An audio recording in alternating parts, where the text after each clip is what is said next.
Terima kasih kerana sudi bersama kami. Sangat menarik ingin kami kongsikan dengan anda. Bukan saja wanita yang sukakan barang kemas, malah sekarang ini lelaki juga kena tahu, sebab kadang-kadang lelaki kena belikan hadiah barangkali untuk ibu, untuk adik-beradik, untuk pasangan hidup. Bersama kami pagi ini, kami sangat bertuah dapat berbicara. Terima kasih Datin Dr. Raskidah Ali kerana sudi meluangkan masa pagi hari Minggu ini, Datin Doktor, kerana sudi bersama kami. Datin merupakan Presiden Perseka, iaitu Persatuan Penggiat Seni Reka Barang Kemas.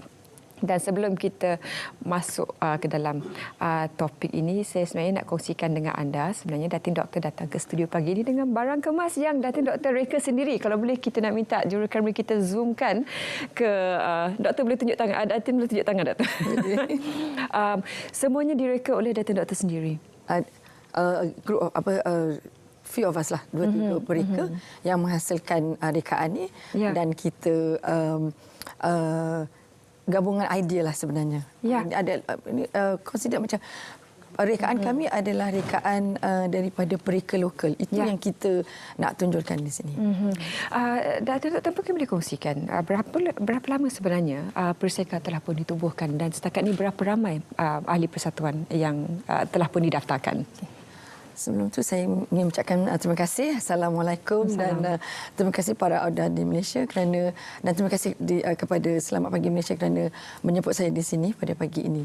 Alhamdulillah, dengan tertubuhnya Perseka, Persatuan Penggiat Seni Reka Barang Kemas di Malaysia, kami dengan bangganya dapat mengumpul pereka-pereka barang kemas di seluruh Malaysia, daripada Kulim, Kedah hingga ke Johor Bahru. Kita satukan mereka di dalam NGO ini. Dan kita lebih dikenali sebagai Perseka. Sebab kalau nak sebut Persatuan Penggiat Seni Reka Barang Kemas, panjang sangat kan? Perseka. So alhamdulillah, daripada meeting dan perbualan, kadang-kadang perbincangan idea, so kita lahirkanlah artisan Malaysia, artisan ataupun pereka lokal di Malaysia. Dunia rekaan barang kemas ni adalah suatu bidang yang gah di mata dunia. Tapi sayangnya dia tidak mendapat perhatian yang sewajarnya di Malaysia. So kita ni dianggap sebagai satu parti yang di belakang tabir. So di situ Perseka ingin menonjolkan bakat-bakat yang dianggap sebagai bakat yang di belakang tabir. So Perseka memainkan peranan yang penting dalam untuk meninggikan taraf, naikkan taraf, elevate what do I say, rekaan-rekaan dan hasil-hasil yang hebat yang boleh dihasilkan oleh pereka Malaysia sendiri. Datin Doktor, kalau kita boleh recap sikit ataupun kita nak meninjau semula latar belakang Datin Doktor, bagaimana sebenarnya boleh mula terlibat dalam bidang rekaan? Apa yang membuatkan Datin Doktor jatuh cinta dengan bidang rekaan barang kemas ini? Ia bermula sebelum COVID. Dan semasa kita berbincang mengenai ingin menubuhkan Perseka dalam bulan 12, 20, 21, 2020, around 20. Jadi bila COVID melanda dunia, kita permintaan barang kemas, kita berasa kita terkejutlah sebab permintaan barang kemas dia makin tinggi, sebab bila orang duduk di rumah, purchasing power makin tinggi kan. Jadi orang ada duit daripada, dan di situ juga siapa yang ada barang kemas, mereka dapati yang barang kemas boleh dicairkan COVID tu, dan mereka boleh gadai atau jual. Jadi barang kemas tidak saja dijadikan sebagai satu barang perhiasan, tetapi sebagai aset. Betul. Itu yang Perseka ingin tunjukkan, dan untuk bagaimana kita merealisasikan sesuatu, contoh mereka ingin melabur dalam bidang barang kemas. Jangan melabur saja. Orang takutlah kena scammer. Sekarang ni kan ramai aktiviti-aktiviti yang tidak sihat yang berluasa di bidang di media sosial. Sebelum kita mula bersiaran secara langsung bersama Datin Doktor, sempat kita bualkan pandangan Datin Doktor yang beranggapan pereka-pereka kita sebenarnya sama gah, sama hebat dengan pereka-pereka antarabangsa. Jadi apa antara cabaran yang Datin Doktor sendiri lihat untuk mengetengahkan pereka-pereka kita ke peringkat antarabangsa? Alhamdulillah kita telah mengadakan beberapa perbincangan dan kita telah pun membuat keputusan dan kita harus mengadakan anugerah ataupun showcase sebab kerana mereka bila mereka melahirkan rekaan-rekaan yang hebat, tiada siapa yang tahu. Ya.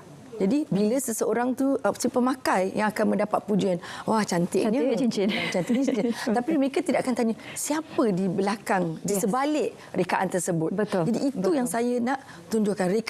Rekaan tersebut yang telah dipopularkan oleh seorang artis misalnya adalah daripada mereka tersebut. So ini adalah sebahagian daripada ini salah seorang daripada mereka dan mereka bukan saja mereka selepas rekaan tersebut dihasilkan, ia harus diproses. Ya. So mereka tersebut juga akan yang memproses. Jadi okey, ilham ya adalah saya ingin izinkan saya menyebut satu nukilan. Ya. Nukilan daripada Maulana Ashraf Ali Thanhawi.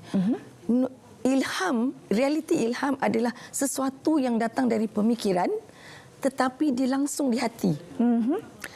Tapi dia adalah benda yang gaib yang tidak dapat dilihat. Itu ada ilham. Ya.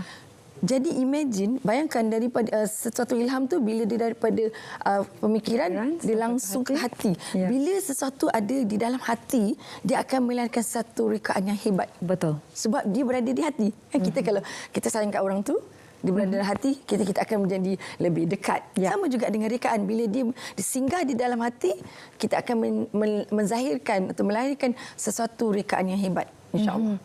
Dan banyak kali bila sesuatu rekaan tu dibuat daripada dalam hati, memang kita akan dapat pujian daripada pengguna yang memesan barang kemas tersebut.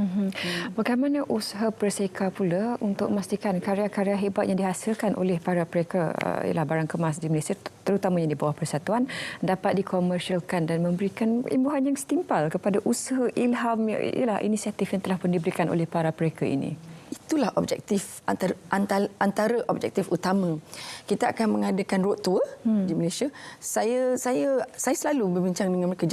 Kita jangan macam kata orang tu, kalau orang budak menuliskan shot sendiri, kita reka something yang cantik, lepas tu kita akan kata ini rekaan saya. So bagaimana kita Perseka akan menolong penggiat seni ini untuk mengkomersilkan rekaan mereka. So dengan mengadakan showcase, anugerah untuk mereka. Sebab mereka juga ingin diiktirafkan. Mereka juga ingin tampil dan mengatakan dan berkata saya adalah pereka.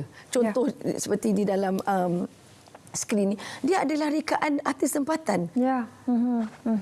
Bukan daripada inspired daripada jenama-jenama antarabangsa. Adalah rekaan tempatan. So saya memang ambil rekaan tempatan. Saya tidak akan menunjukkan rekaan daripada luar negara. Hebat kan? Kita tengok hebat. Dan finishing yang sangat yang hebat, teliti, terus mulus. And memang saya akan menitik beratkan soal finishing. Sebab barang kemas tu dilihat daripada finishing dia. Yang 50% dilihat daripada finishing. Kalau finishingnya gagal, dan seluruh rekaan tu tidak akan mendapat perhatian yang sewajarnya. Dari visual yang Datin Doktor bawakan, kita nampak bulu tangkis, kita nampak wawah bulan, ni semua elemen-elemen negara kita yang sangat kita banggakan. Kalau nak ambil jenama daripada luar yang kotak biru muda tu tak payah sebutlah. Kita tahu ini mesti brand daripada certain brand. Dan kita dapat lihat ini sebenarnya daripada hasil idea daripada para pereka di bawah persatuan. Bagaimana, apakah Datin Doktor lihat ini memudahkan lagi untuk para pereka memartabatkan seni reka barang kemas ini, sebab kita bawa identiti sendiri ke peringkat antarabangsa? Betul. Rekaan yang dipaparkan tadi adalah persiapan untuk kita mengadakan event yang secara besar-besaran yang dipanggil Showcase of Malaysian Artisan. Jadi di situ kita akan mempamerkan rekaan-rekaan yang dibuat daripada pereka negeri kita sendiri. Itu yang saya nak tunjukkan. Kenapa kita boleh juga, of course kita boleh juga pakai rekaan jenama antarabangsa, tak salah, tapi bukankah lebih baik jika kita dapat tunjukkan, and then di situ kita akan menggiatkan ekonomi ekonomi internally dalam Malaysia. Jadi mereka dah tak sabar. Tapi proses tu telah memakan masa yang lama. Sekurangnya setahun sebab daripada penghasilan dan kita akan test dulu sama ada sebentuk cincin ni praktikal. Adakah boleh kadang-kadang kalau tajam ke takut kalau kita para wanita pakai baju ada lace tersangkut. So kita akan belajar, kita akan meneliti aspek-aspek macam ini sampai ke tersangkut di lace ke kita akan jadi adakah benda. So kita akan buat dry run. Sesuatu reka bentuk tu. Dan saya juga suka ingin menyentuh persika bukan juga menitik beratkan tentang pereka tetapi pengguna. Kita juga tak nak pengguna pergi ke pereka yang tidak bertanggungjawab dan dah terlalu ramai yang di-scam, contoh mengambil deposit tapi tidak menghasilkan rekaan yang terpahat di hati pengguna. Jadi kita merapatkan jurang di antara pereka dan pengguna. Itu adalah salah satu objektif persika juga. Datin Doktor dapat mengenal pasti trend tersebut sebab sekarang kita lihat banyak pasangan yang ingin nak mereka sekarang ni masing-masing ada elemen sentimental ataupun elemen nostalgia. Mereka tidak pergi sahaja ke kedai barang kemas nak beli cincin berapa puluh ribu sekalipun tapi mereka mahu berjumpa dengan jeweler ataupun pereka yang dapat mereka sesuatu barang kemas yang ada elemen peribadi mereka dalam tersebut. Bagaimana mudahnya untuk didekati para pereka di bawah Perseka ini? Mereka boleh melalui Perseka dan di dalam Perseka kami menitik beratkan tentang kualiti. Jadi kita akan tegur jika seseorang pereka atau sesuatu syarikat reka bentuk barang kemas telah melanggar tata susila atau telah ada unsur-unsur untuk bukanlah menipu tapi tidak membuat yang sesuatu yang sepatutnya dilakukan. Jadi kita akan menegur mereka dan kita hasil contoh sekarang ni ramai yang nak buat seperti kata tadi disebut customization atau sesuatu rekaan yang dekat di hati yang betul. tentang anniversary perkahwinan atau anak berkhatan, ada juga majlis berkhatan atau majlis tindik, memori bertindik. Kita telah melakukan memori bertindik. Bertindik itu adalah sesuatu yang sangat menakutkan untuk anak-anak. So bagaimana kita meringankan suasana tu. Jadi budak tu kanak-kanak perempuan itu tidak terlalu fokus kepada kesakitan yang akan dialami. Dia nak tunggu Hello Kitty punya ramai, ada memori, ada event. Jadi dia fokus tu beralih kepada yang lain dan dia tidak terasa kesakitan tu kurang sikitlah. Subang dia bentuk kucing kat rumah ke? Ya, bentuk apa-apa yang dia suka. Miau-miau dia, miau dia kita buat. Jadi dia pengguna happy lah. Dan mereka sangat gembira dan mereka sangat memuji 99% daripada rekaan yang di bawah naungan Perseka ni mereka berpuas hati. Alhamdulillah. Datin Doktor, dalam kesempatan sedikit masa kita ada untuk kesimpulan yang kita boleh dapatkan daripada Datin Doktor sendiri, apa yang membuatkan seseorang itu dari pengalaman Datin sendiri melihat ramai yang berminat, ramai yang berbakat, tapi apa yang membuatkan seseorang itu seorang pereka barang kemas yang bagus? Pertama sekali kena ada high integriti yang tinggi. Jangan kalau boleh berlaku jujur dalam melaksanakan amanah yang telah diberikan. Kerana barang kemas sekarang dengan harga emas yang melambung tinggi sangat mahal. Jadi sesuatu cincin ni mungkin akan menjadi 3,000, harganya mencecah 3,000 atau 4,000 ringgit. Jadi bila kita telah diamanahkan untuk menghasilkan sesuatu rekaan tu, buatlah dengan jujur. Selalu saya kata. And then kalau boleh hasilkan yang terbaik. Try cubakan over deliver. Misalnya dalam hati pengguna tu rekaannya sebegini, tapi kita buat yang lagi sewaunya. Jadi mereka akan kepercayaan terhadap mereka tu semakin tinggi dan mereka akan melihat Perseka sebagai satu tempat yang mereka akan tuju jika mereka ingin menghasilkan sesuatu yang dekat di hati dan unik pada pemikiran mereka. Dan insya-Allah Perseka akan menjadi satu NGO yang akan jadi tempat tumpuan pengguna dan pereka. Alangkah indahnya kalau macam tu. Terima kasih Datin Doktor kerana sudi meluangkan masa bersama kami pagi ini.